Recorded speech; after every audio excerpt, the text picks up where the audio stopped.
So if you guys are watching over on YouTube, we are live on Twitch at the moment. Just kind of hanging out at the moment, waiting for the next Gigantix spawn to go. Wanted to talk about the current state of farming Gigantix because it is substantially better than it was previously.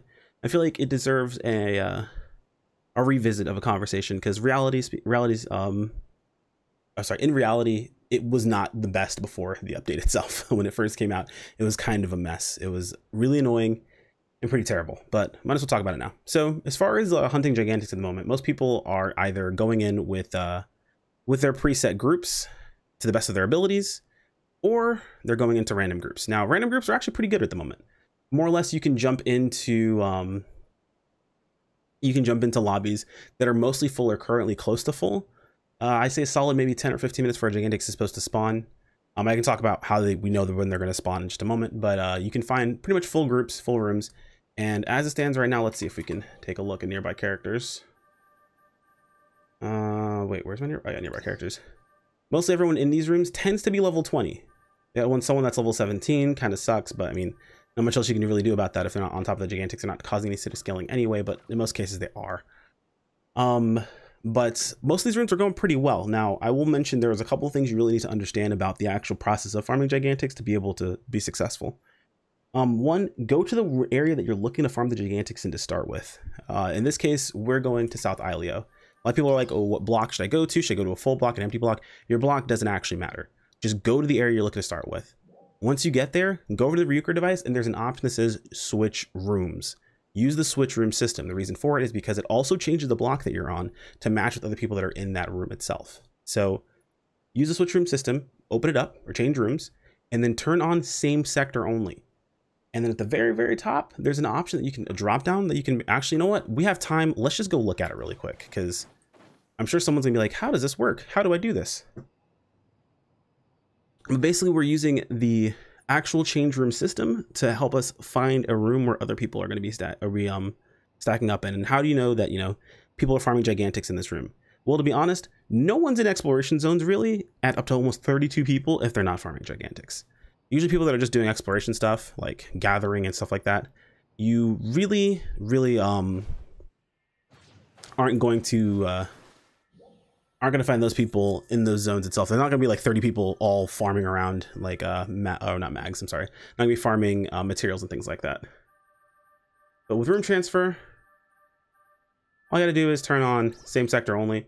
In some cases, if you know a bunch of your friends are doing this too, you can turn on friends as well.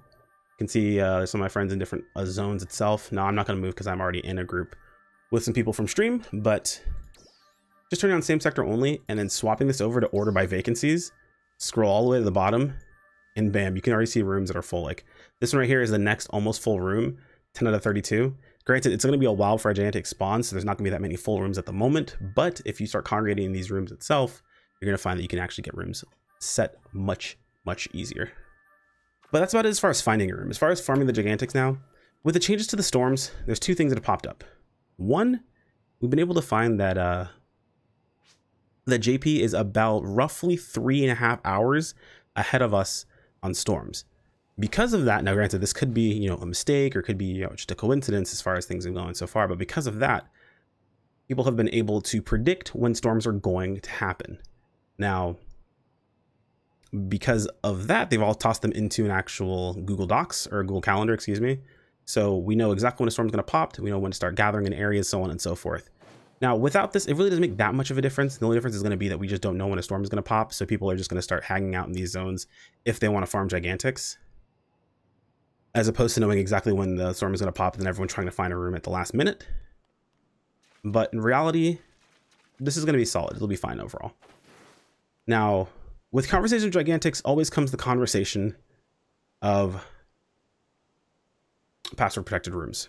And to be honest, it's not a conversation we're going to have today.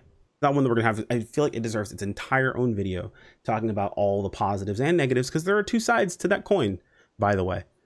Positives and negatives of what that sort of stuff would bring to the game itself. But as far as farming Gigantix, they're pretty common nowadays. It's not too terribly difficult to do. You just have to look for the right rooms, look for the right people to join up with, and then just kind of like go with the flow.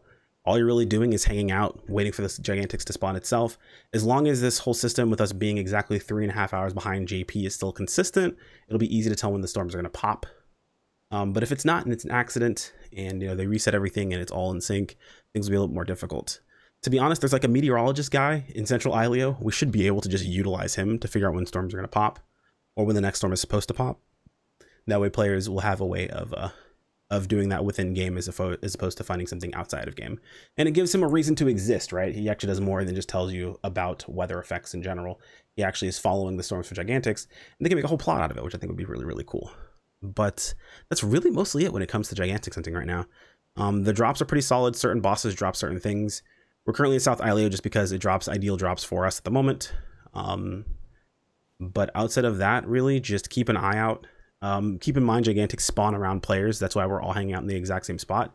So the spawn is likely to be around one of us and not someone who's off in the distance somewhere.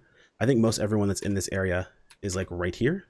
Yeah, I mean, there's a couple people that are off around in certain areas, but they're mostly right around here. So that's really all I want to talk about, guys. There's nothing else too crazy going on. Gigantix hunting is a lot more fun nowadays. Well, fun is with a bit of an asterisk.